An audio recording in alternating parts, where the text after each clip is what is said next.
Halo semuanya, hari ini kita kembali lagi ke Komputer Online Class.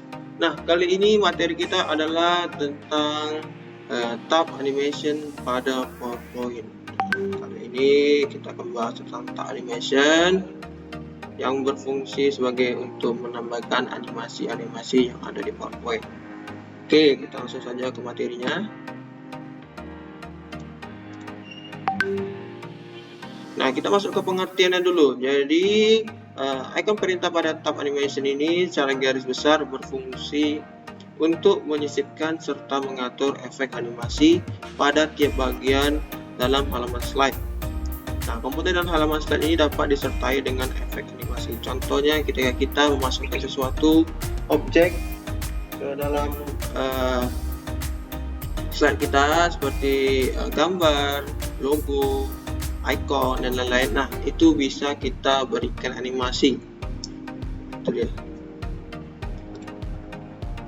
Lalu fiturnya itu hampir sama dengan transisi. Jadi kalau transisi itu berfokus pada efek perpindahan antara slide satu ke slide yang lain, sedangkan kalau yang animation ini berfokus pada objek yang ada dalam slide. Nah, animation itu kan dia waktu berpindah dari slide satu ke slide 2, nah animasinya itu dia berpindah. Tetapi ketika animation ini adalah animasi atau efek ketika atau untuk objeknya. Jadi yang bagian animasi ini adalah efek untuk objeknya sendiri. Misal di dalam slide itu kita menyisipkan gambar, icon dan lain-lain. Nah, ketika kita ingin memberikan efek kepada gambar atau icon tersebut, nah di fitur animation inilah kita bisa melakukannya. Itu dia. Nah, pada tab animation terdapat 4 grup icon perintah, yaitu ada preview, animation, advanced animation, dan juga timing. Itu dia. Oke, kita bahas yang pertama, ada preview. Nah, jadi icon perintah preview ini digunakan untuk menampilkan contoh pratayang dari opsi animasi yang telah kita pilih. Pratayang yang ditampilkan adalah seluruh efek animasi yang diterapkan terhadap seluruh komponen dalam halaman slide yang sedang aktif. Nah, jadi misalnya kita telah memberikan animasi di slide ini, semua animasi di objek 1, objek 2, objek 3, dan objek selanjutnya. Nah, ini kita ingin lihat apakah animasi ini berjalan, bagaimana bentuk animasinya.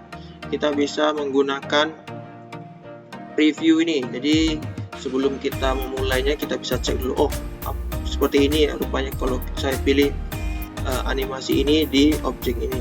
Nah, itu dia. Jadi kita bisa melihat dulu, baru kita bisa tentukan mana yang bagus animasinya untuk objek tersebut. Itu dia. Lalu di grup selanjutnya ada animation. Nah, jadi animation ini terdapat dua bagian atau dua fitur, yaitu ada animation dan effect option. Jadi kalau di animation ini digunakan untuk memilih bentuk efek animasi pada komponen halaman slide yang sedang diaktifkan. Terdapat berbagai macam efek animasi yang disediakan oleh aplikasi PowerPoint tersebut. Itu dia. Lalu ada efek option itu digunakan untuk mengatur tingkat lanjut efek animasi yang telah dipilih. Nah, dia hampir sama seperti yang transisi bentuk apanya, tampilannya, tapi agak berbeda-beda. Itu dia. Jadi kita bisa memilih efek mana yang ingin kita pilih untuk objek tersebut.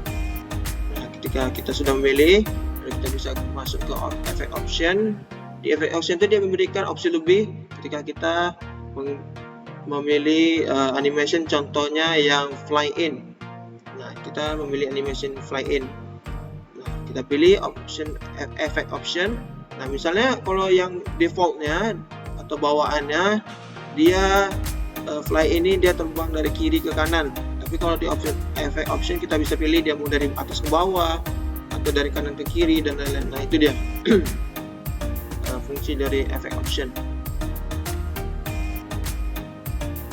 Nah, lalu kita masuk ke grup advanced animation. Nah, jadi grup icon perintah ini terdiri dari 4 perintah atau 4 fitur, yaitu ada add animation, ada animation pane, ada trigger, dan animation painter. Nah, itu dia. Nah, jadi kita bahas dulu satu-satu. Yang pertama, add animation. Ini digunakan untuk menambah efek animasi lagi selain dari efek animasi pada grup sebelumnya. Dengan demikian, satu komponen memungkinkan untuk diberi sentuhan animasi lebih dari satu. Misal di objek 1, misalnya gambar ini, gambar bebek, kita ingin memberikan efek animasi fly in tadi, kan? Nah, di bagian add animation ini kita bisa menambahkan efek juga ke objek yang tadi tuh, gambar bebek tadi. Jadi dia tidak hanya cuma satu animasi, tapi dia bisa berikan 2 animasi atau lebih. Nah, seperti itu dia. Jadi di animasi ini tidak hanya satu bisa kita tambahkan, tapi banyak. Lalu yang kedua ada animation pane. Ini untuk menampilkan atau menyembunyikan panel animasi di sebelah kanan jendela aplikasi, sehingga memungkinkan untuk menambah efek animasi pada suatu komponen secara ternavigasi. Jadi ibaratnya kalau kita klik animation pane ini, di sebelah kanan nanti akan muncul efek apa-apa saja telah kita masukkan pada objek tersebut. Trigger ini digunakan untuk memberikan kondisi tertentu pada suatu efek animasi. Dengan fitur ini pengguna dapat menentukan kapan efek animasi itu akan aktif. Nah, biasanya trigger ini dia contohnya itu seperti ketika di efek pertama dia berjalan otomatis. Nah, kita ingin efek kedua ini ketika kita klik objeknya baru animasinya jalan. Nah, kita bisa menggunakan trigger tersebut. Lalu ada animation pointer. Ini digunakan untuk menyalin efek animasi dari suatu objek agar bisa diterapkan pada objek lain. Nah, fitur ini sangat membantu efisiensi waktu. Misal kita sudah payah mengcustom suatu objek dengan efek animasi sedemikian rupa, lantas efek tersebut akan diterapkan ke objek lain. Jadi misalnya di gambar objek pertama, di gambar bebek itu kita telah memodif animasi sedemikian rupa, semakin bagus, kita menerapkan 5 efek, ya kan, udah bagus.